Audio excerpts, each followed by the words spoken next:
Good evening. Come on, come all. Welcome in to another episode, another edition of the Dynasty Force podcast. Back with you again, another Wednesday. Starting off a little earlier this Wednesday, but I kind of like the earlier start time, especially now with the way that the weather Daylight is savings. outside, how it's getting so dark so quick. You feel me, Billy?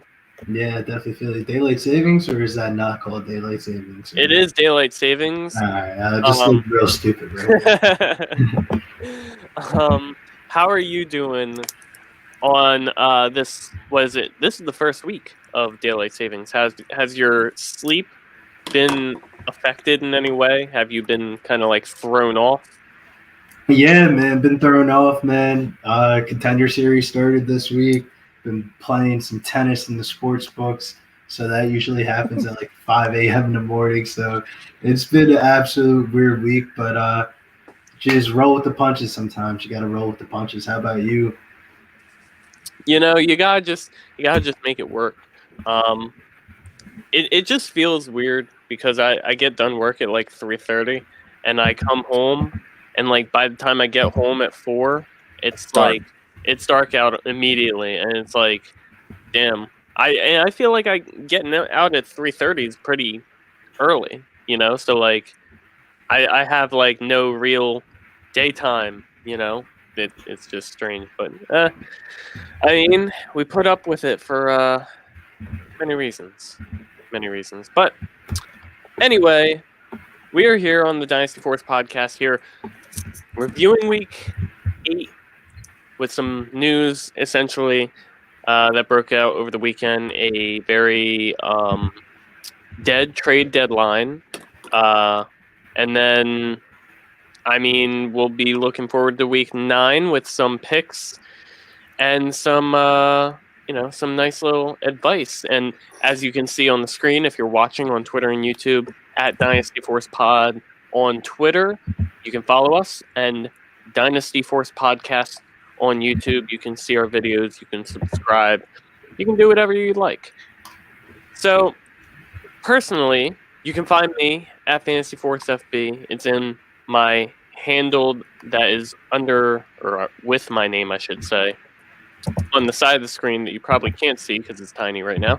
Billy, at Getting Bills on Twitter. You want to tell them what you got going on? Yeah, man. Look at my last tweets. I got some contender series plays tonight. Make sure you look at them for the sports book and get some nice little money rolling in before the weekend starts. For sure. Plenty of ways to win through DFS on Billy's Twitter, available for free, essentially. So help yourself with a little follow. And for me, I mostly retweet a lot of content. I pump out some of my own. People who are with us for a while know me for the weekly matchup breakdowns. So that'll be coming out sometime this week. But in the meantime, if you want to check out my Twitter at FantasyForceFB, my pinned tweet is value players to buy for the upcoming quarter of fantasy football, the next 4 weeks. If you're really trying to make that playoff push in fantasy, in redraft leagues, even some dynasty leagues, you could probably get these guys for cheap. Go ahead, go check it out, and hopefully it can help you out if you're in a position where you need to win. And not to be left alone or ignored, back again. I gave you the hint last week by telling you straight up that he would be here, and he is here as promised with the little mug shot here, as you can see. Detroit Beastie on Twitter, Chris Robin. How's it going, buddy? It's great. I wouldn't say mugshot. Again, it's like an obituary, but I'm alive. I'm here all black alive. background. I'm here alive in the flesh, boys. Thanks for having me. I know there's a few states where they don't have daylight savings time, but I don't think Michigan is one of them. So how are you adjusting to this? I mean, it's not necessarily a weather change yet, No. but it is a daylight change for sure. I'm doing fine. The only person that's suffering in my household is my cat Beastie. At like 3 o'clock now, she thinks it's time to eat, right? Because she's smart. She knows what time it is. Hmm. Anytime I bring anything new into the house, like say flowers, or when I brought my pumpkin decorations and put them on the mantle of my fireplace, she's always around everything. So Beastie is suffering because of the time change. I love that. I love that your cat's name is Beastie. First of all, second of all, I know exactly what you're talking about because when I lived with my family, I live with my fiance's family now. But when I lived with my family, we had a cat named. I named him Mr. Kitty, but Okay, he knew it. that's so. He Mr. Kitty. knew, but yeah, he knew when it was time to eat, and he would not shut up. He was basically like a dog barking, but cats meowing are just a little worse. But cats are overall a little better than dogs. I would say Come on, man. low-key Fuck out underrated of here opinion. with this bullshit, Low-key man. maybe underrated, but Fuck cats. cats do their own thing. Cats just chill, Dude, they fucking Yeah. climb up on top of fridges with their little paws, acting like they haven't been outside. They fucking. Well, they haven't been outside. Fuck cats, man. No. Chris, settle it. Dogs or cats? Oh, you can't put me in that position. I mean, I've owned dogs all my life. I haven't had a dog in probably 5 years or so, but I've had cats for about my entire life. And I'll be honest, it's dogs. I mean, you'd have to be a doofus to say cats, but I enjoy them both equally. Yeah, I have had cats. I've had dogs for short periods in my life, so really not that long. And I've to this day I would prefer, like, if you put a dog or a cat in front of me right now, which one would I rather have as a pet? I would rather have a dog, and it's just more for the experience, honestly. So, I mean, cats are cool too. I mean, cats are great. If you want, my dream was always to, go on walks with a cat, go in the woods, go to the beach with a cat, and you're able to do that. Harness on it? Yeah, you're able to do that, but you have to start with the harness and a and a leash very early on, because Beastie is, I believe, 7. And she comes out on the deck in the summertime and hangs out. But, if I put a harness on her, she goes boneless, just flops down. So it's got to be at a young age. For sure. Yeah, I've heard of that.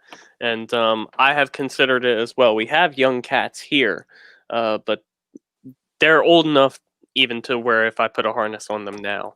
But yeah, I thought about it, and then I just didn't actually do it. So shame on me, honestly. But for you all listening, tuning in, you're here for the fantasy football content. So let us get into the fantasy football content. And let's start with Detroit Beastie here with our little icebreaker.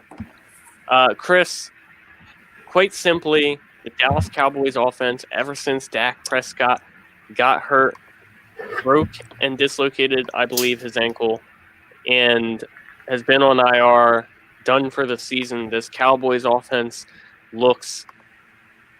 It was arguably the best offense to own in fantasy football pre-Dak injury, because Dak was great, Zeke was great. That's a bold statement, bro. Yeah, no, because Dak was the number 1 quarterback. You're good. You're good. Zeke was the top 3 running back. Amari Cooper and CeeDee Lamb were top 10 wide receivers. Like, Michael Gallup really wasn't doing much, but even Dalton Schultz was fine as a low-end tight end play. Like, there were so many options, and now, can you even play anyone? So, Chris, take it away. Sure. So, yeah, as you were saying, Dak Prescott he's the team. It's clear as day that without him, this team is just crumbling. They're in disarray.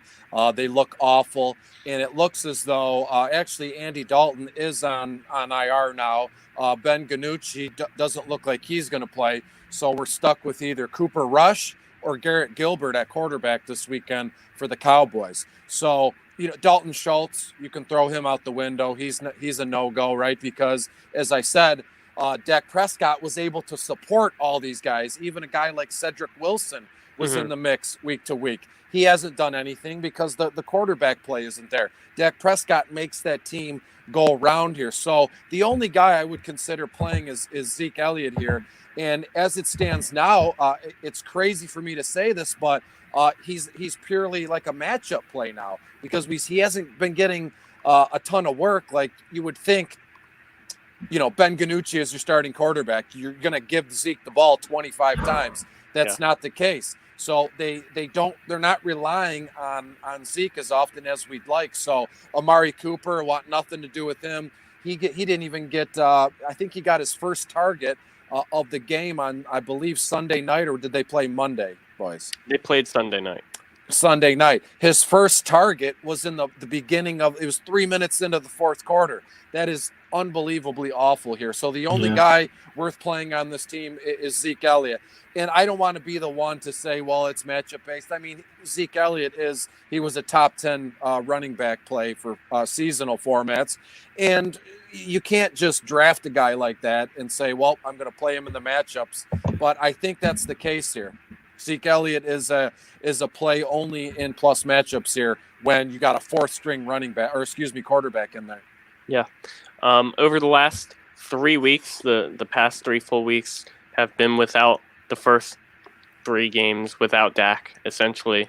I believe the third one farthest away, which would be week 6, was the one where he got hurt halfway through the game. But in that time, Zeke has been averaging 8.8 fantasy points per game in PPR leagues, which obviously is not going to cut it.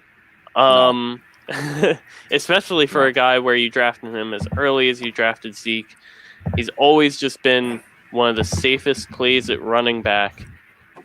Bill, what are you doing? I mean, I'm sure you agree with Chris, so do you have any confidence in maybe like Amari Cooper, who is also doing really well pre-Dak injury? He's kind of been he even survived that 1 week where Andy Dalton played the full week against Arizona because he was able to just garner all the focus from the quarterback. Do you think like something like that could happen with Garrett Gilbert or even Cooper Rush? Either one of those coming in, maybe they could focus in on Amari Cooper and he can have success.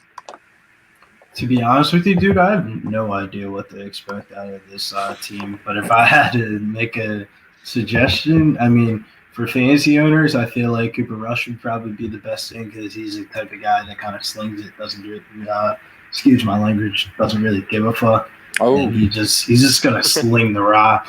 So if that was the case, then I kind of like Amari Cooper. But I don't know, man. I feel like Ezekiel Elliott's the only reliable person because he's been used out the passing game kind of like as a dump-off option. So he has like a good floor, but you're not going to get the return where you drafted for him. So I think this offense in general is just a pass. And here's the thing, real quick, if I may. Yeah. We're coming up.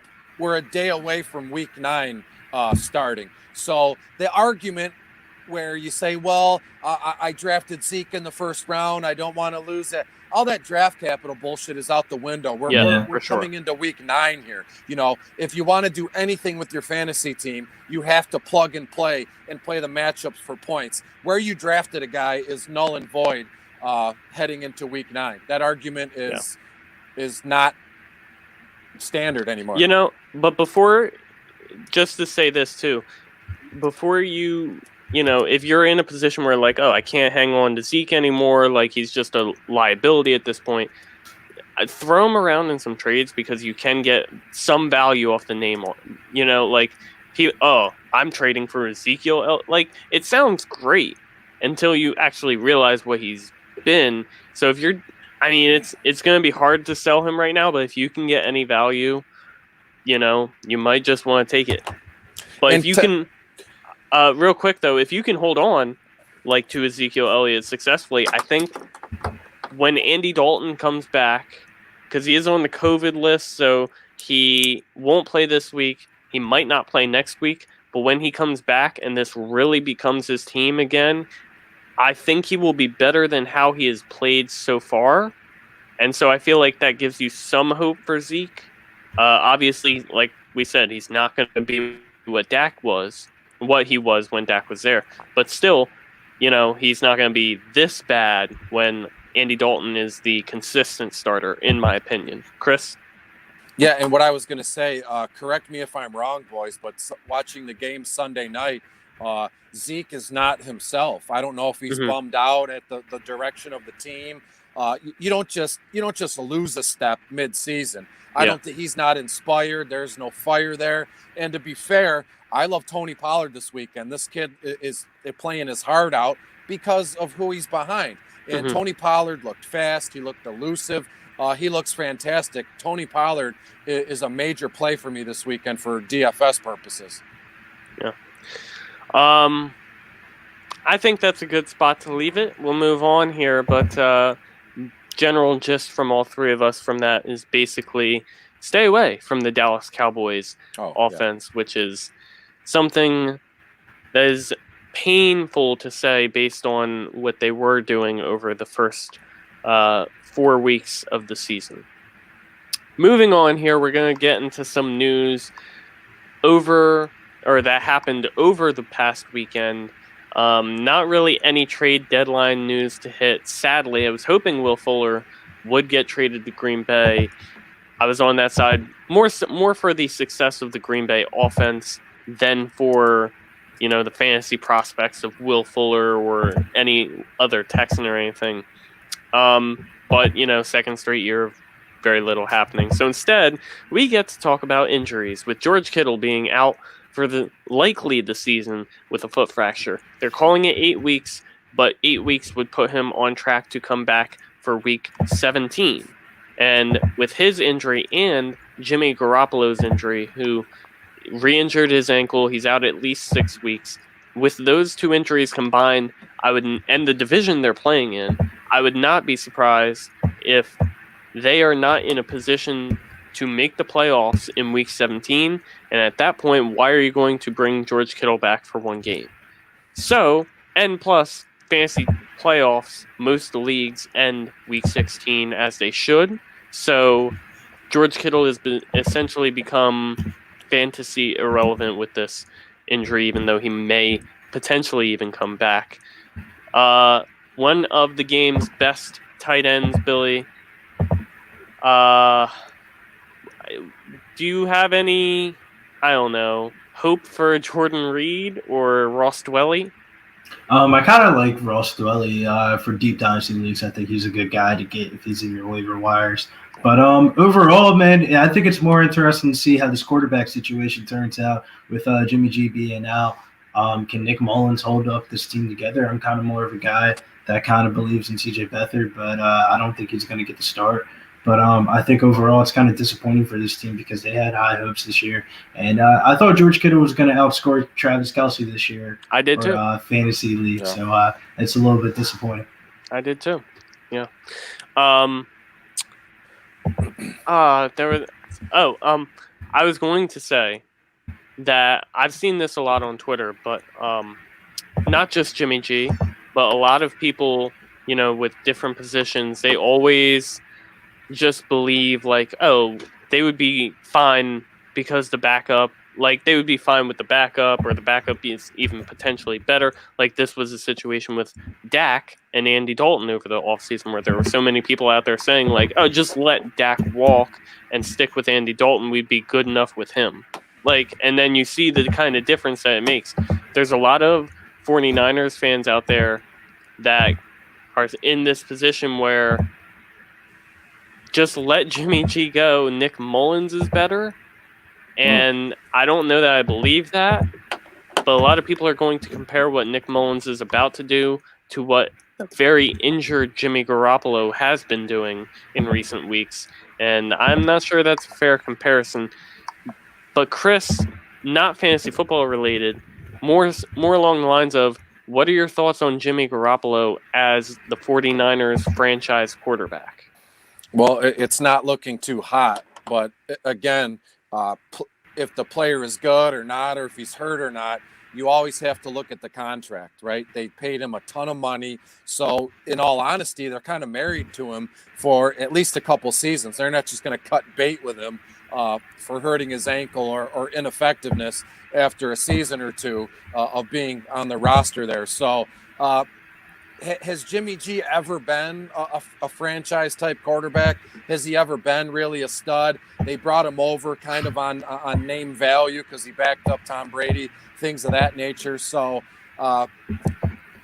they're married to him for a couple seasons. So Jimmy G, I mean, he's financially set, but he's going to have, another season or two to work this out here. And I feel like I'm in a wind tunnel right now. I know what you're talking about. I don't know. I don't know how it came about. So I'm looking at Jimmy G's contract situation. Okay. Yes. So after this season, if I'm reading this correctly, which I believe I am, Spotrac, after this season, Jimmy G has a cap hit of $26.9 million. Jesus. But the dead cap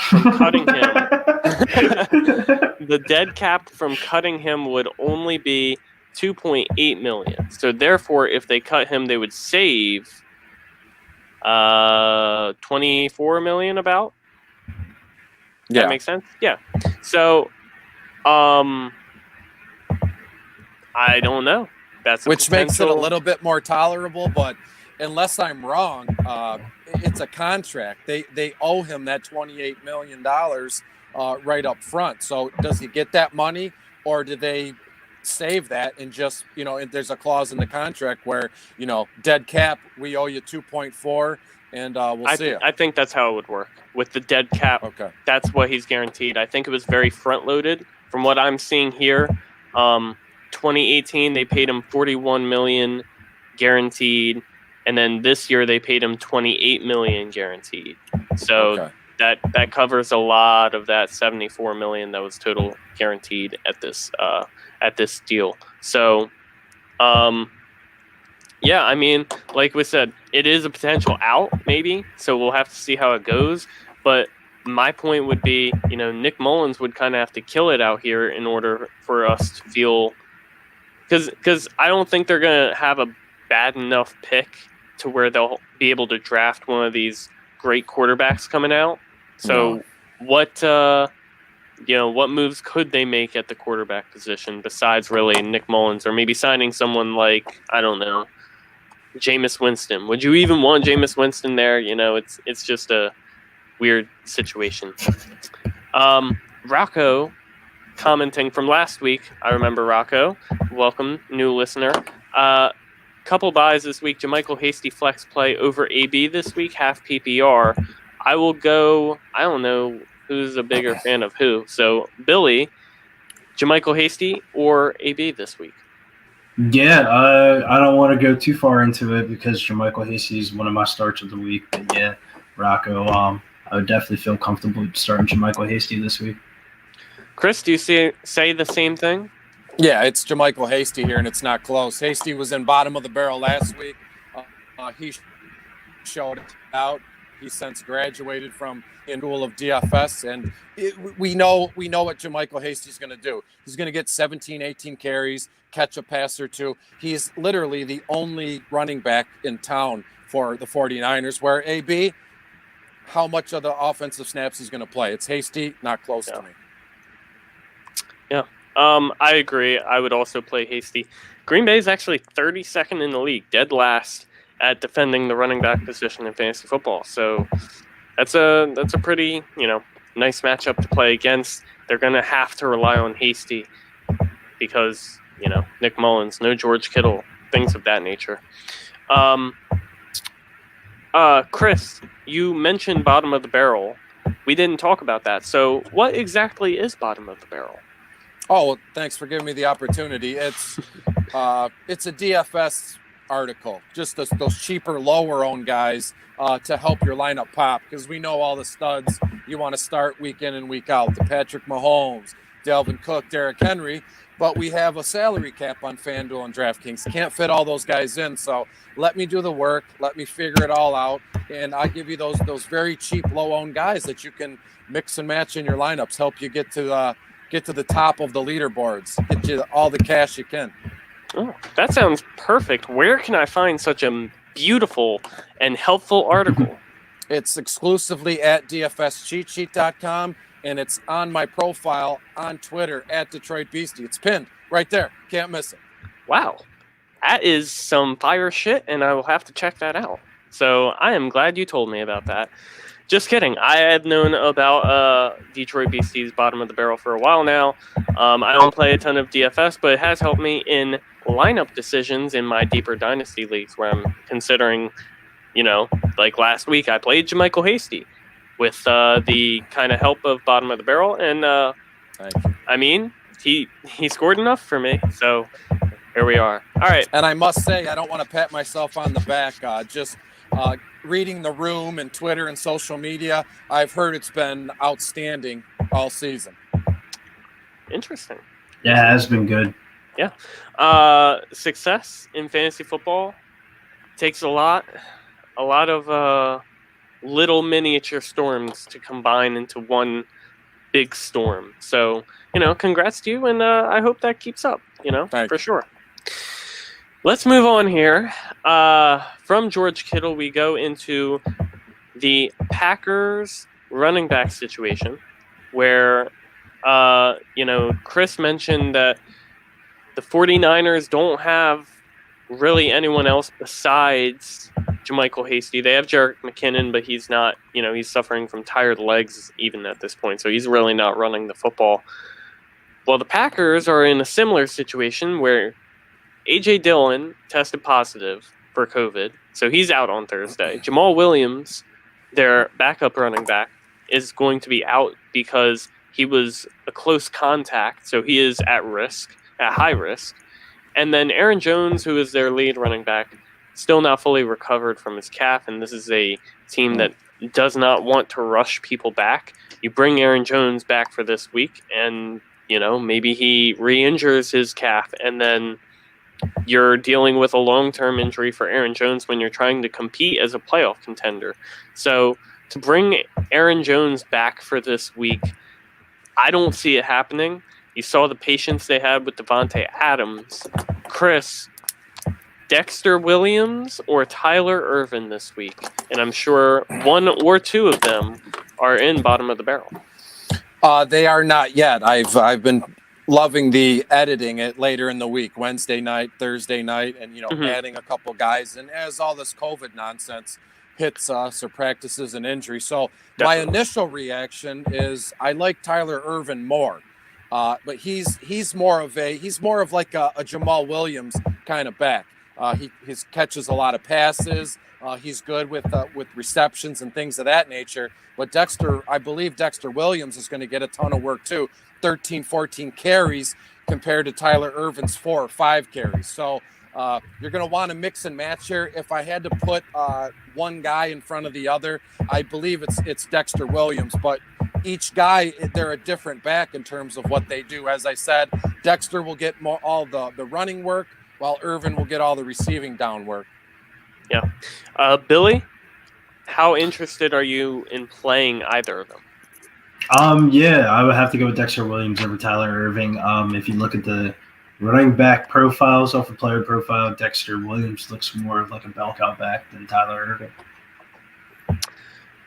To be honest, for myself, I don't want to play either of them because San Francisco is currently number 1 against fantasy running backs to this point in the season. I thought, when we were going into our hype and hate for later, I was thinking about just saying Green Bay running backs as just something I'm off on this week because I think they're going to split the work. So I think they'll eat into each other a little bit. They're both not very good, and it's a great defense that they're going up against. So I just think it's going to be Devontae Adams season all week. And, he's already been so great this season. He's missed 3 games, and I believe he's the wide receiver 7 on the season. So it's he's ridiculous. Yeah, insane. All right, let's move on here. Christian McCaffrey, some good news. He's going to play this week, it looks like. I think the bigger question would be Mike Davis. What do you think about him now, Billy? I don't think you can play him anymore, but I feel like that's pretty obvious of an answer to say. But it'd be interesting to see how much of the workload Christian McCaffrey gets. Is it still going to be that 95% of the backfield type of touches, or is Mike Davis actually going to be a guy now? They have talked about taking some of the workload off of Christian McCaffrey, but in my opinion, they're not going to take that much of the workload off. I believe he's the second highest paid running back in football, behind only Zeke. And the thing is, Christian McCaffrey, like Mike Davis, looked pretty good, but it's still Christian McCaffrey. It's still one of the best players in football, and he doesn't need, like you said, 95% of the work to be as great as he was. He really will only need 75 to 80%, and that's what I think he's going to get, and he's still going to be a top 5 running back week in, week out with that. Chris, how do you feel? I'm assuming the same. If you're in a redraft league, are you holding Mike Davis? Oh, absolutely, because we've seen he's had a few games to show us what he's about, and he's been absolutely phenomenal. He's been a top 10 running back here out of the blue off waivers or however you got your hands on him. So Mike Davis has earned himself a role on this team, and it would be shocking if they dialed back McCaffrey's workload. He's been fantastic with the volume that he's received. He's done awesome with the work that he's got. So I don't believe Mike Davis is dead weight on this team. Definitely not cutting him in redraft or especially in dynasty leagues. I firmly believe Davis is going to be an RB1 somewhere next season here. So roster him and play the matchups here. See how this week goes with Christian McCaffrey in the lineup. I would imagine both guys are going to get the same amount of work as they ease McCaffrey back into game action after having missed how long? 5-6 weeks with a high ankle sprain. 6. Yeah. So hopefully the high ankle sprain doesn't bother him and he's fully cured here. So Mike Davis is still an option. Yeah. At the very least, to me, he's a high volume handcuff, or high value handcuff, I meant. Whereas, if Christian McCaffrey were to go down again, Mike Davis is arguably, potentially a top 10. He's definitely a top 10 back, in my opinion. And, he showed for a long stretch that he could be a top 5 back. So, absolutely. Yeah, for sure. And then we're going to speed it up a little bit here because, Chris, I know you have to go very quickly. I know it seems that way, but Chris is a busy man, and we can only account for so much time of his precious schedule. All jokes, Thanks. But Chris has another podcast to get to.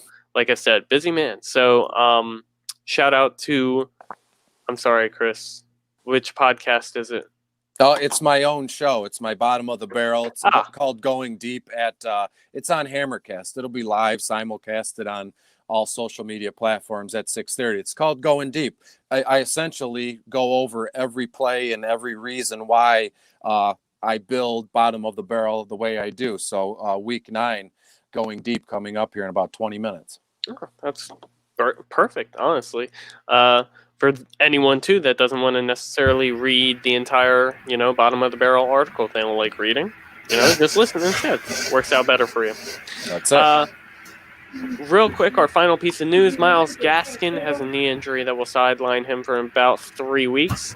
It was an MCL sprain from what I saw, but I don't know, the sort of degree to which it's strained, because I know that makes a big difference.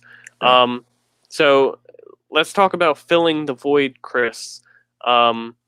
They just traded, one of the few trades that did happen at the trade deadline was they traded for DeAndre Washington, Billy's guy, DeAndre Washington. They Don't say my guy.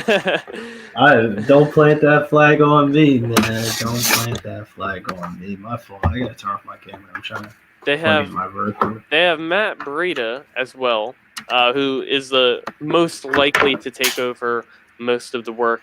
And then they also have Jordan Howard, who has been a healthy scratch in recent weeks. Lynn Bowden as well, who is a fourth-round rookie from this past year that they acquired from the Raiders. So some different names there. Do you have faith in any of them? Absolutely not. Of the guys you named, I believe DeAndre Washington will. He's not going to play Sunday. I think it's too quick of a turnaround, and with all the traveling and COVID stuff, you need like 5 days to, quarantine. So he's not going to play this week. There's no way. So that leaves you with Matt Breida, Jordan Howard, and Lynn Bowden. Jordan Howard will probably be active, but he's going to see no work, and it's a shame. I liked watching him at Michigan State and when he was with Chicago and all over the place. So to be fair, if you want to take a shot at someone, go with the rookie Lynn Bowden from Kentucky, I believe is where he played. The kid can catch passes. He can line up in the backfield. He's going to be all over the field. So I'm excited to see how and how much they use the rookie Lynn Bowden this weekend. Yeah, for sure. I mean, Tua did not look good last week in his first start. I think it's more of a, you got to get used to the NFL sort of thing. But with that situation combined with, the decrease in talent Breida's fine, but there's a reason that Myles Gaskin was the workhorse here. So, that combined with Tua, Arizona's not a terrible matchup here, but I'm just kind of not very interested in playing really either of them. Bill, I said you were a DeAndre Washington fan because I know you were claiming him to be the number one backup to not Darrell Williams, Clyde Edwards-Helaire before the season started. So now he can be the number one backup to Myles Gaskin, right? No, man. You know who this backfield touches are going to. Matt Breida time, baby. We've been waiting for this. All right, if you say so. It's not going to last, but if you say He'll so. probably get hurt. One way or another, something's going to happen. Yeah, I don't want to wish that upon on anybody, but, It's just what the doctor reports have said in the past. All right, Chris. Last time we did this, we're going to do this again, where you hit a little speed round, where we go straight to you for everything, that we can get you out of here for your little hammer cast that you got going on for Bottom of the Barrel. Make things nice and easy for you to prepare. So let's start with the people that you are excited to play this week.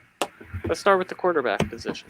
It's rookie dynamo Justin Herbert. They're home against the Vegas Raiders. Vegas Raiders are 22nd overall against opposing quarterbacks. I have him for about 25 completions, 275 yards, and 2 touchdowns. That is what I believe his floor is this weekend. That's a nice floor, and he has been so good. The Chargers play the Las Vegas Raiders. It's one of those divisional games that I feel like, could surprise you and just kind of turn out like gritty for like no reason. What do you real quick, just a little side note. Obviously Herbert has looked amazing. What do you think of the fact that the Chargers have not really won any football games with Herbert? I think they've won one game against the Jaguars. That includes a loss last minute to the Denver Broncos when they were up big. Yeah, I think it has when a team is giving up leads of 17 or more points and losing 3 or 4 straight games like that, the first thing to do is look at the coaching. Are they not managing the clock right? Are they not making adjustments? I mean, the players are on the field. Obviously, they're the ones that control the tempo and the pace of the game here. But I think it has everything to do with their head coach, Anthony Lynn here. He needs to take the blame for this. Justin Herbert can only do so much. Justin Jackson, and the other rookie running back, Joshua Kelly, they can only do so much. Tremaine Pope off the practice squad had over 100 total all-purpose yards Sunday. So by all means, they should have won this game. You don't blow leads like that in the NFL, especially in the fourth quarter. So I think it has everything to do with the head coach here and not so much the players. Yeah, I completely understand, and I side with you. Stay tuned if you want for some Troy Maine Pope love, because that's coming in. But let's head into your running back that you're excited to play this week. This one couldn't be any more clear. It's a slam dunk. James Conner, Pittsburgh Steelers running back. They go to Dallas. Dallas is in shambles. They're absolutely awful. We don't even know who's playing quarterback this weekend for them. So James Conner is going to absolutely go nuts. 20 carries, over 100 yards. He'll score twice. And I think we can get some love for the rookie Anthony McFarland in this one too. There's going to be plenty of targets and touches and points to go around in this game. Definitely. Let me see if I can give you a little comparison. Well, I mean, you're probably not in a position where you're like having two studs in like, I don't know, Derrick Henry or James Conner, and then you're like, oh, I don't know, should I bench one? Like you're probably just playing both. Who do you think scores more fantasy points, though? I think that's a solid argument. Derrick Henry or James Conner. Derrick Henry against the Bears. Let me look at my projections real quick and my rankings. I have Derrick Henry for 25 carries, over 100 yards. So he's going to score once for sure, maybe twice. So you're looking at 20 PPR points for him. And while we're here, let's look up James Conner. I have James Conner for just about the same amount of workload. So it has to be with personal preference. But I would give the edge to Derrick Henry. He's done nothing to, make us worry or make us second guess ourselves. The volume that King Henry gets is undisputable here. So James Conner hasn't always been the pillar of health. Hopefully, God forbid, one or two carries and he tweaks, a hamstring or a calf or something. Derrick Henry is from another planet. So I'm going Derrick Henry here. I agree. And Billy, I'm assuming you would agree as well. Yeah, man. I just have concerns about Dallas being able to put points up against Pittsburgh's defense with that quarterback situation. And if Dallas isn't able to score and that game turns into a slow slugfest of just the Steelers just beating the shit out of Dallas, I don't really want any parts of that game. That's where Anthony McFarland Jr. comes in. He could see a ton of second half garbage time. And I believe he's only he's the bare minimum on both sites. 4,500 on FanDuel, 4,000 on DraftKings. It's too easy sometimes. Yeah, I definitely feel you. I like him as a GPP option. Interesting. Some little insight there. Preview for bottom of the barrel. I'm sure what's to come. All right, Chris, wide receiver position. This one is Allen Robinson, A-Rob, for Chicago Bears. They travel to Tennessee. Tennessee is 30th ranked overall against opposing wide receivers. I have Allen Robinson for a ton of work in this one. 10 or 11 targets, catching 8 or 9 passes, 110 yards, and a touchdown in this one. Yeah, I can see it.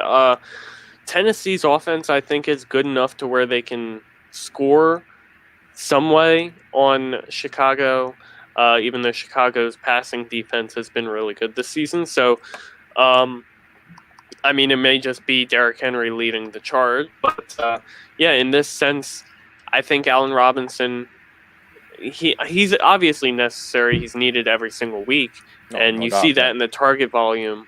But this is one of those weeks where the volume and the matchup kind of collide into a great situation where there's no way you're benching Allen Robinson, and you have high expectations. So definitely understand that. How about your tight end play for this week? So this one, it couldn't be any more clear to me. Just like James Conner at running back, it's Noah Fant, Denver Broncos tight end. Denver goes to Atlanta. Atlanta is 32nd overall against tight ends. And just for your information, there's only 32 teams in the NFL. So they are dead last, the Falcons are, against opposing tight ends. Font is going to have a field day in Atlanta this weekend to the tune of 5 or 6 receptions, 75 yards, and he's going to score once. That's what I have as his floor this weekend in Atlanta. What do you think about the recent usage of Alberto? I'm just going to stop there, Alberto, and Jake Butt along with Nick Vanette. Just the consistent usage of multiple tight ends there by Denver, which is something that we saw from Pat Shurmur a lot when he was the head coach of the New York Giants, and how he used Evan Ingram and I can't remember his name at the moment, the tight end behind him, Caden Smith, and caused a lot of dynasty buzz for Caden Smith at that time. So, what are your kind of thoughts? Do you think that limits the upside of Fant? No, and I'll tell you why. So the Denver going into the season, they were loaded with young wide receiving talent. Cortland Sutton is gone. Jerry Jeudy's kind of, figuring things out on the fly here, right? KJ Hamler he's been on the field, but he's been hurt.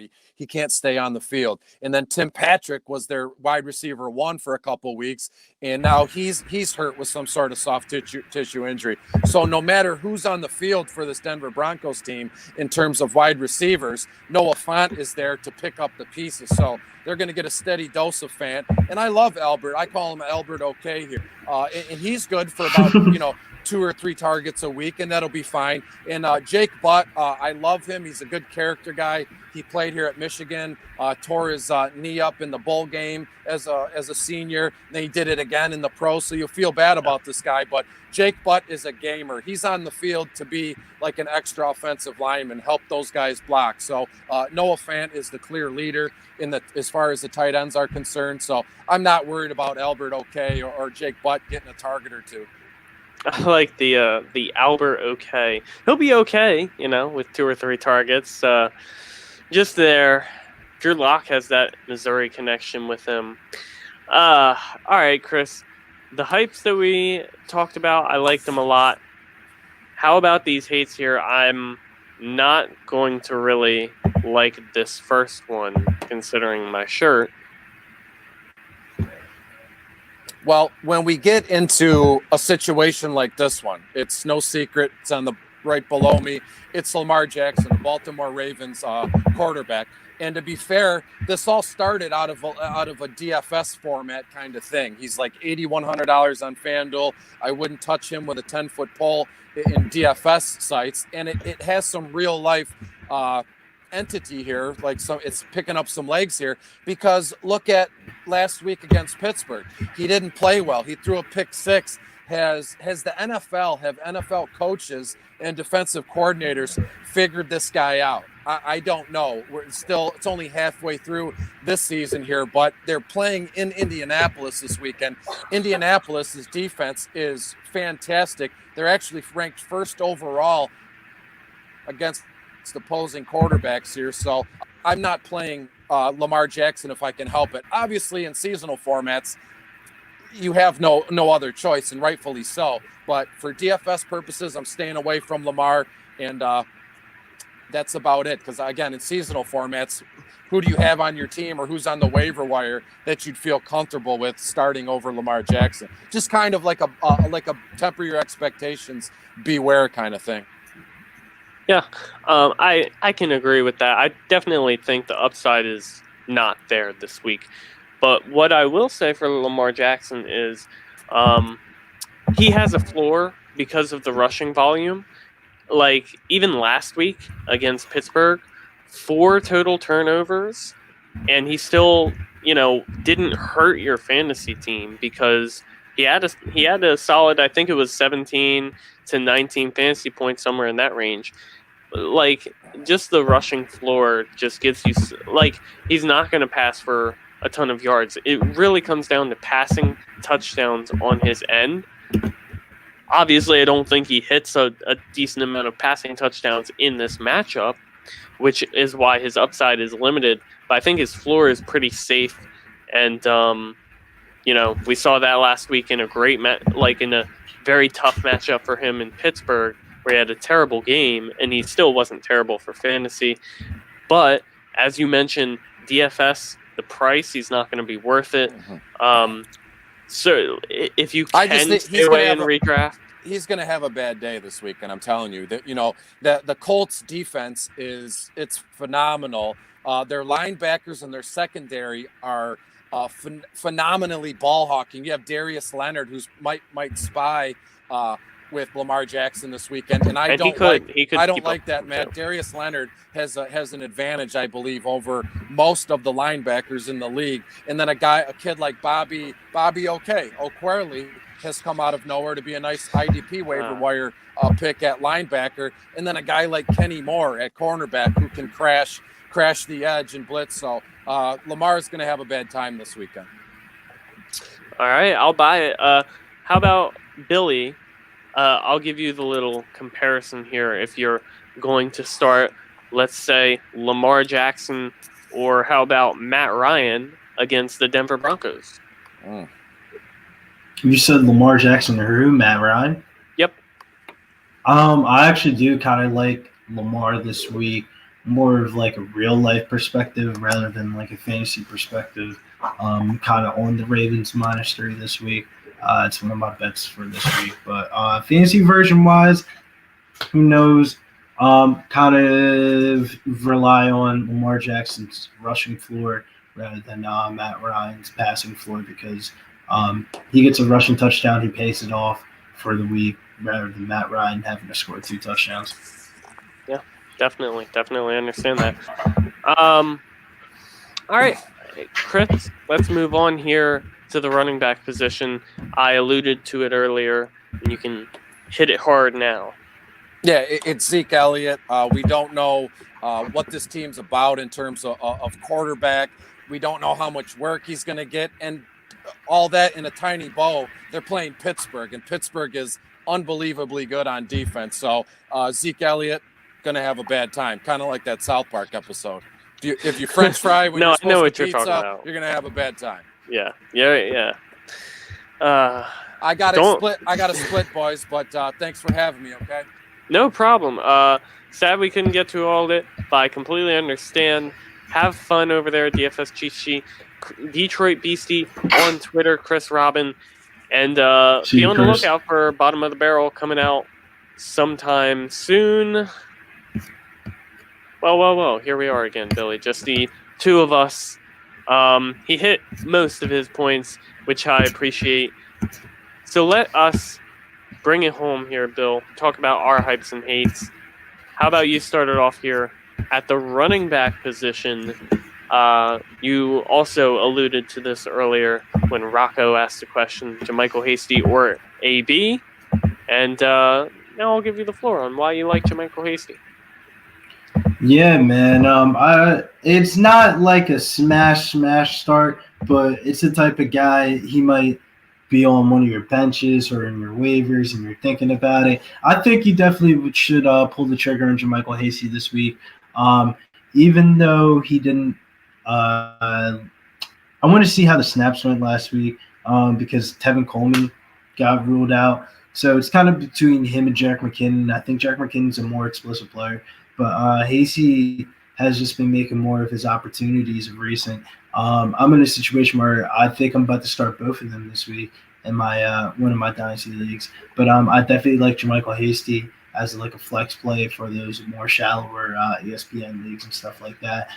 With Jimmy Garoppolo being out, I feel like they're going to have to rely on the running game more than ever. So we'll figure out how this offense looks long term. But Rob, how do you feel about it? I like it. I think he's going to get a lot of work, like I mentioned earlier with George Kittle being out. Not only that, but Deebo Samuel is still not playing too with his hamstring injury. And we also talked about the Packers being the worst defense in the league against fantasy running backs right now. So I think he's going to get work. I think I would play him over McKinnon. And I actually don't mind the play. And I have a lot of fantasy teams that are just destroyed with injuries plus bye right now. So if I had JaMychal Hasty on one of those rosters, I'd be starting him without question. So I definitely like the pick for you. I am going to head into a running back here who was someone who probably slipped by on your waivers. So this is a little tip for those people in ESPN leagues, because a lot of people didn't realize, I spent up on him in Dynasty leagues and just ESPN leagues, going in after waivers and picking him up, because I just didn't expect him to go as unexpected as he went. But I also gave a little hints to this earlier. Troy Pope for the Los Angeles Chargers. Let me lead off by saying that Austin Eckler is still not expected back very short. Remember, he went out at the same time as Nick Chubb, Bill? Yeah. And they kind of gave him around that same timeline too. Like, I think it was 6 to 8 weeks for Eckler, and then Nick Chubb was 6 weeks with the MCL injury. Well, next week is going to be 6 weeks, and Nick Chubb will be coming back next week. Austin Eckler is still nowhere close to being ready. So I have no idea, and it's a hamstring injury too. We really just don't know when we're going to see Austin Eckler again. So Troy Pope could be a long-term play. Josh Kelly has not looked very good. Justin Jackson has been injured. And Troy Pope, say what you will, practice squad player, whatever.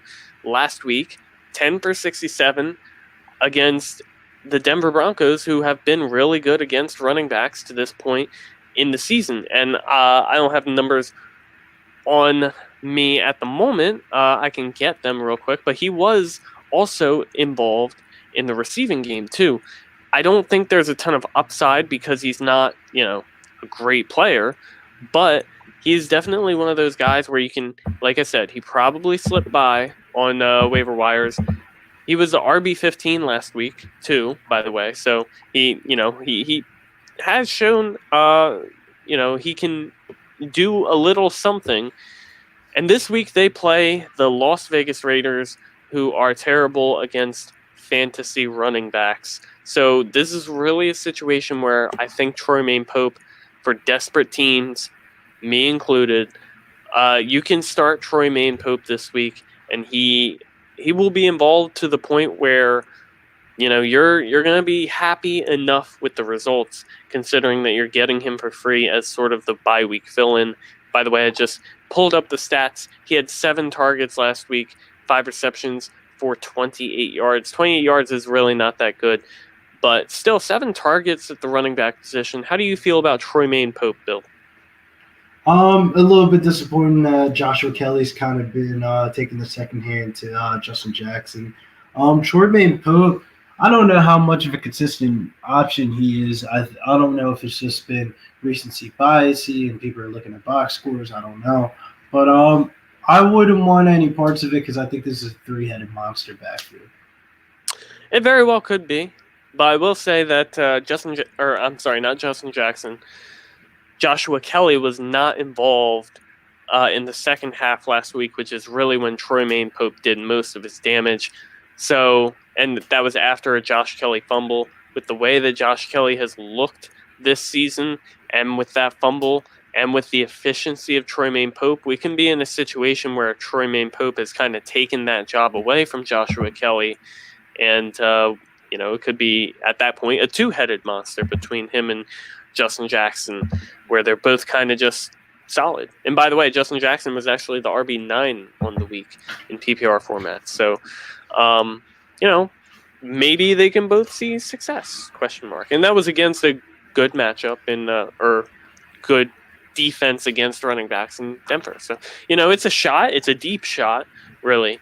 But he is someone that I'm interested in because I think he can provide some long-term value with who knows how long Austin Eckler has been out. But I will say, once Austin Eckler is back, I'm not interested in Troy Pope really even being on any rosters, including Dynasty. So, Bill, wide receiver time for you. Yeah, the wide receiver that I want to talk about this week is DJ Moore of the Carolina Panthers. I really like the matchup here against Kansas City. I feel like Kansas City is going to go up pretty early. Vegas kind of has them around that touchdown and a half, like that 10 total this week. So I feel like they're going to be in a passing game script for the Panthers. And if they are so, I feel like the attention's really going to go to Robbie Anderson. DJ Moore is kind of more of that red zone type of guy rather than Robbie Anderson. And I feel like recency bias, people are going to be off of DJ Moore because he had that really bad Thursday night game against Atlanta. And I kind of want to go to DJ Moore here. I think he'll be a popular DFS play. Any thoughts on DJ Moore? Because I know that was one of the guys that we kind of put our flag on this podcast before the season started. And it hasn't we really, both love him. Yeah, turned out too well. Yeah, and that Atlanta game too was the really the icing on the cake when, it's such a great matchup. He looks so primed for success. He and Robbie Anderson, they both actually kind of fell flat in that game. I think there's better options than DJ Moore this week, but you're in a position where you're probably not able to bench DJ Moore because of everything else going on with buys and situations of that nature. But DJ Moore is fine. He's the wide receiver 16 on the season, and I think he can definitely be a top 15 wide receiver this week. They're gonna have to throw the football a lot. Bill, who would you prefer between DJ Moore and Justin Jefferson, Minnesota going up against Detroit this week? I kind of have to go with Justin Jefferson, man. He's just been, I think, outplaying Adam Thielen damn near. This rookie wide receiver class, man, it's just one to love, one to behold. I want to find someone who's a good question here. How about A.J. Brown, Tennessee going up against Chicago? So that's a really tough matchup for A.J. Brown coming off a disappointing week, or DJ Moore in this matchup against Kansas City. Who are the Titans playing again? Chicago. I would probably have to go with DJ Moore here. Better game script. Yeah. I will say on A.J. Brown's behalf, it only takes one play. DJ Moore has shown that throughout the season, but it just happens more frequently with A.J. Brown. I feel like it's like almost once a game. It just happens. He just gets in open space and no one can catch him. So, all right, I have my own wide receiver that I'd like to talk about, and this is another risk too here, but I'm willing to take it on John Brown, wide receiver for the Buffalo Bills. So over the first 2 weeks, John Brown was actually really good for fantasy. He was a top 10 wide receiver. I know it's a very small sample size, but then after that, he got hurt. That's when Josh Allen was really lighting up, fantasy football. Josh Allen got hurt. Or not Josh Allen. John Brown got hurt, and he really hasn't recovered. Like, he was technically, healthy and playing last week, but you could tell that plus the weather and everything going on, they just weren't really utilizing John Brown. Now this matchup against the Seattle Seahawks, where last week Billy and I both took Brandon Ayuk because the Seattle Seahawks are terrible against wide receivers. Brandon Ayuk had a great game. Stephon Diggs is obviously going to get his, but I think John Brown can very well succeed in this matchup too. He's kind of been left for dead in fantasy football right now. But not only that, the Bills' defense is great, and it's kind of the situation where, if the Bills could run the football, then they would be in that position where they would just run the football a lot, towards the end of games as they, hold off teams. But the Seattle Seahawks offense is so good with Russell Wilson, Tyler Lockett, DK Metcalf, Chris Carson likely back this week, that they are going to be able to score at will, even on the greatest of defenses. So this Buffalo defense isn't going to necessarily be able to stop Seattle. And from there, Buffalo is going to have to do more. The way you attack Seattle is through the wide receiver position. So like I said, Stephon Diggs is going to get his. Obviously, you're playing him. But I think you could throw John Brown in there as that sort of high potential flex play. I don't mind the Cole Beasley play either, who has also been pretty good for fantasy in recent weeks. Billy, how do you feel about John Brown? I think we'll talk about that in a little bit when I talk about my deep sleeper for this week. But I do like John Brown. I think I'll be playing him in stacks. Seattle's defense has been absolutely dreadful, and a lot of attention is probably going to go to Stephon Diggs. So you're always going to want to like the number 2. But I think it would be interesting to see because Buffalo's offense looked really good in the beginning of the season, but of recent, man, it's been dreadful, man. It has been. But Seattle could be a salve, as we could say. And like you said, number 1 coverage, Tre'Davious White is one of the best corners in the league. He's going to shadow Stephon Diggs in this game as he shadows the number 1 receiver all the time. So, John Brown. White's going to be on DK. Oh, wait. Yeah, I don't know why I imagined Stephon Diggs and Tre'Davious White were on different teams just now. Yeah. Oh, well. We're due for a little mistake here and there. How about you? You mentioned the deep sleeper that you like. Why don't you head into that now? Yeah, the deep sleeper that I like this week is Tyler Kroft. If Dawson Knox is not activated off the COVID list this week, I think Kroft is set up in a great matchup against Seattle this week in a high-scoring game. He's a 0% rostered across the league, so he's in everybody's waiver wire. And I think if you're really digging for a tight end start, I think he's a good tight end start this week. I will say that real quick, because we did recommend Richard Rodgers last week as well. We were both kind of on that bandwagon. I think that was 2 weeks ago. No, I remember that being before last week. Dallas Goedert got activated off the COVID IR, so that kind of and we were not expecting that. And because and Dallas Goedert wasn't even that good in the game, but we just personally were not expecting Dallas Goedert.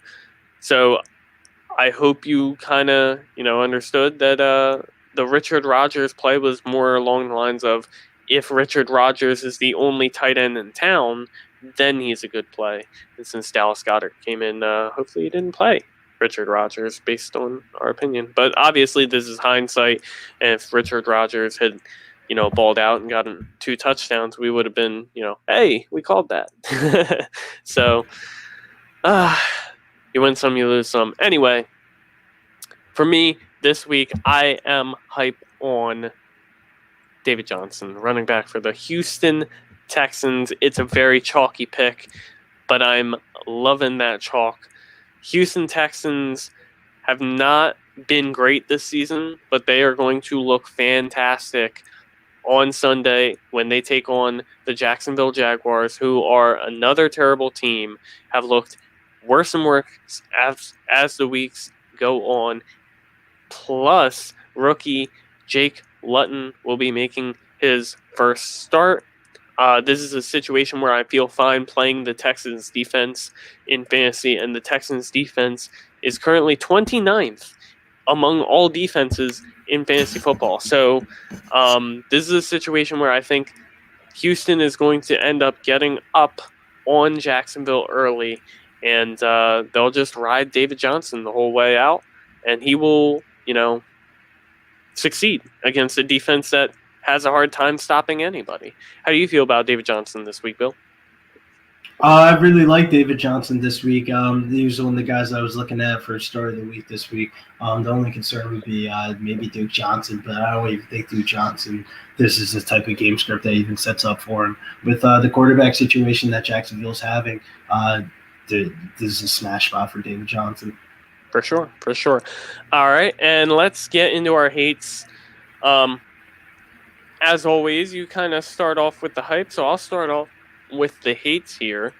Now, this hate, I was kind of against him based on previously, but I mean, now with the COVID situation, who knows if he's even going to play. But it was Matthew Stafford for the Detroit Lions. I've heard a lot of people interested in Stafford considering he had a solid week last week. I believe he was top 10. He was top 10, but his point averages were about the same as it normally has been at his peak during this season. So he was really only top 10 because last week was a down week overall for fantasy football. And, the highs weren't as high at the quarterback position. Stafford is now going to be missing Kenny Golladay. We saw Stafford without Golladay over the first 2 games, and he was not good for fantasy football. We've seen many situations throughout this season where quarterbacks who are good for fantasy football are missing their number 1 wide receiver and then take a big hit. And I think that situation is due to happen again here to Matthew Stafford, despite the great matchup against Minnesota. Billy, I will give you a same game sort of. He's on the COVID IR, right?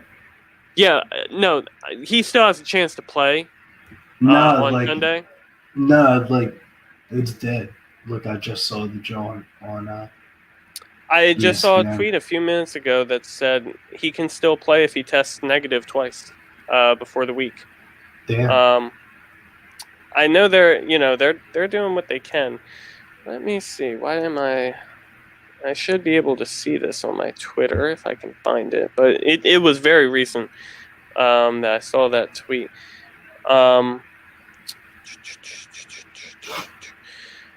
Anyway, this, like I said, this hate, I guess I'll say, on Matthew Stafford was more from even previously, like whether he was playing or not. I wasn't really big on him. As you can see here from Roto World, Stafford is eligible to play in Week 9 if he tests negative. So, we'll see. Either way, I'm not playing Stafford, regardless. And Makes sense. We'll just have to see how it happens. How about you? How are you feeling about quarterback? We'll start with here. Yeah, the quarterback that I'm going to go with, the one I'm kind of hitting on this week, I kind of like him long-term wise, but the first couple of weeks of the season, Tua, I'm just going to say Tua. I'm not going to try to, Tua tags. Tua tag. Tua, man, last week kind of blew it up in my face. I was on the Rams, and Robert Woods, that have a smash spot, got the Robert Woods part of the equation right, but not the money line right. But Tua didn't really do anything that really impressed me, man. They're playing at Arizona this week, and back in the day, last year, I would say this is a good matchup for him. But Arizona's defense has actually been pretty good. They're one of the top 10 defenses in the league this year. And I feel like this is a type of spot where they can blitz and really get at the quarterback here. And Tua's kind of have to struggle. And with Myles Gaskin, they're going to try to have to figure it out for themselves here. And maybe Patrick Peterson can have a renaissance type of game and shut down Devontae Parker here. Yeah, I think really the only people who would be playing Tua are people in Superflex leagues where they may have had Dak and they had, kind of like some okay-ish second quarterback, and really their only third quarterback is Tua.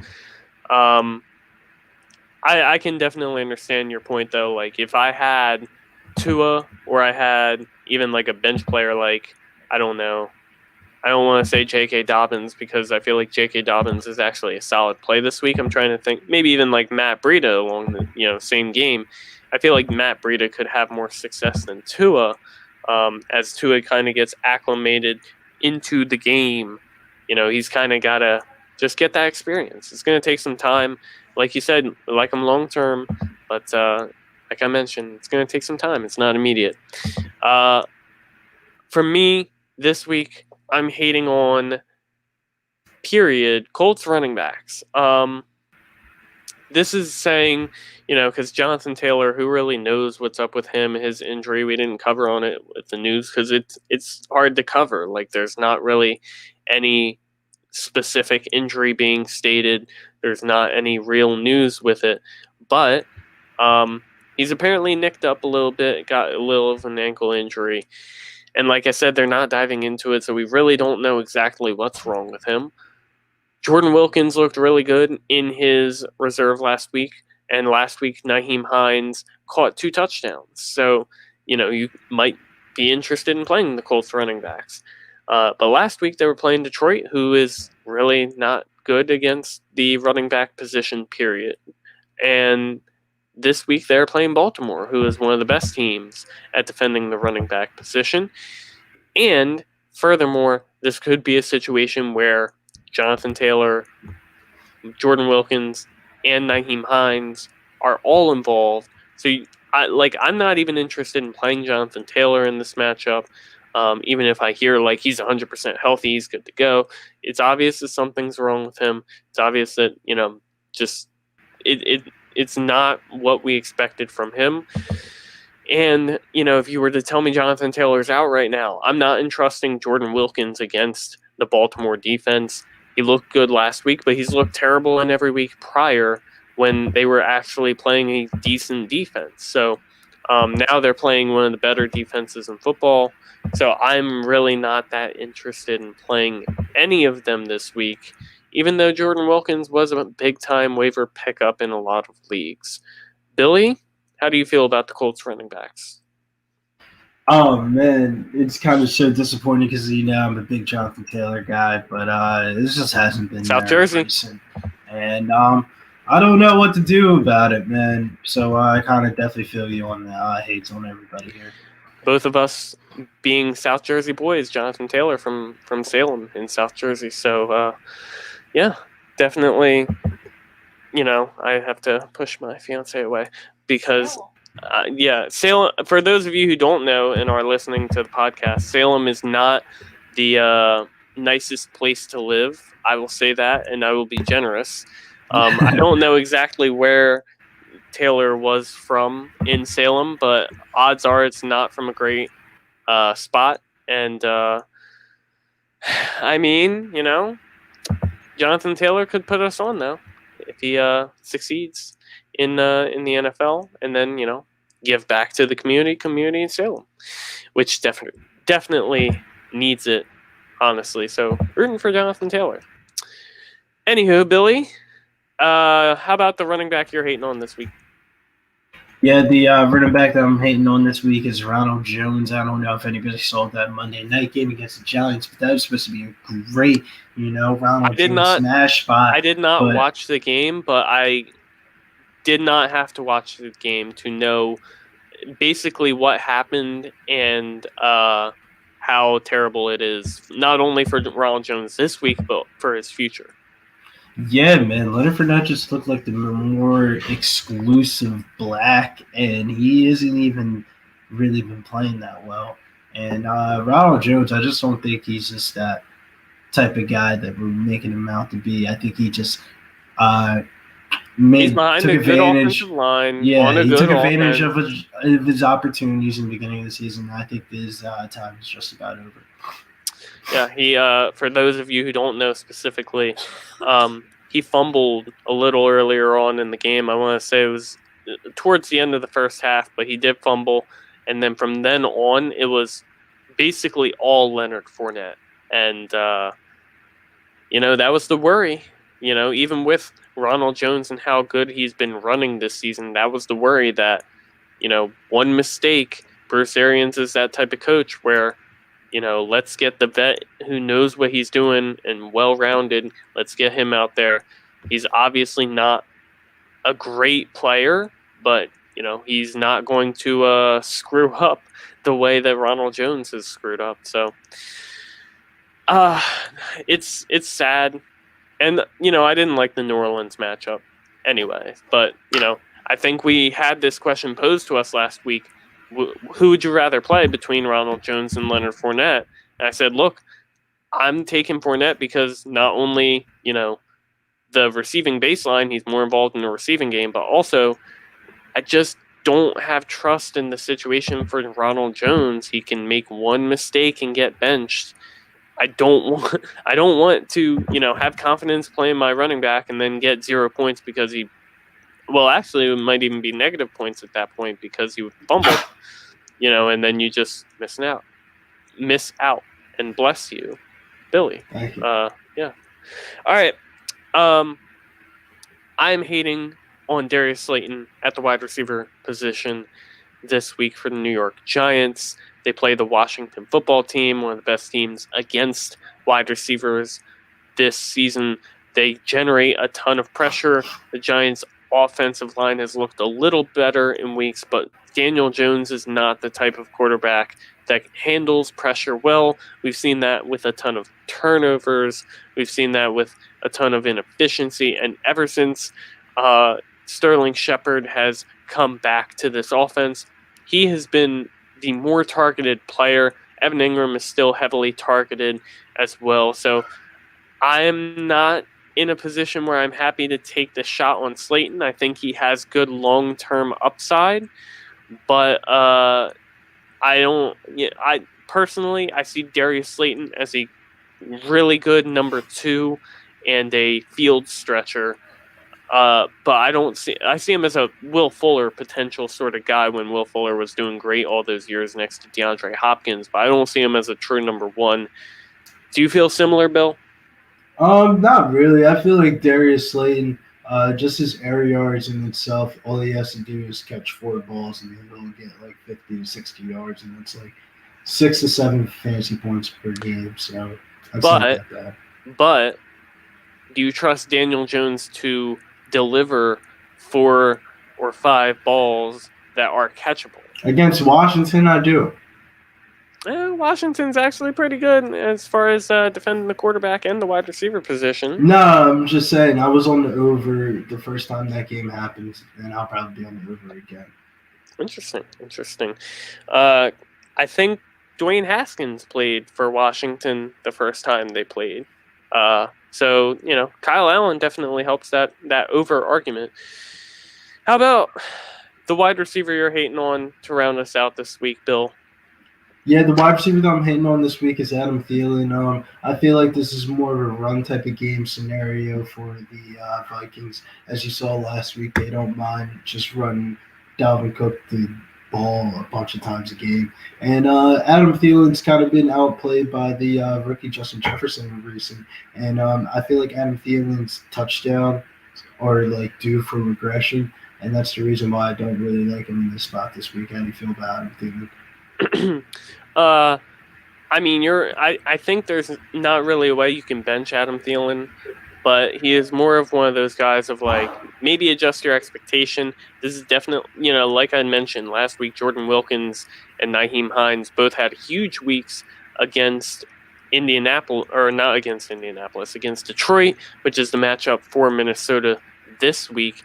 And like you said, they are perfectly fine just giving the ball to Dalvin Cook all day, and if they get up to the point where they don't need to give the ball to Dalvin Cook, or they're fine with winning or whatever, they have Alexander Madison, who obviously he's not Dalvin Cook, but he's a good enough backup to where he can come in and sustain a good workload and maintain that lead as well. So this is a team that is really good at running the football and will run the football by choice as much as they can. So, yeah, I can understand the hate on Adam Thielen. And like I said, it's very hard to bench him. But maybe you're just more so changing your expectations for Adam Thielen as well. All right. That's the show. That's basically our show. Bill, before we get out of here, number 1, your Twitter, one last shout out. What you got going on?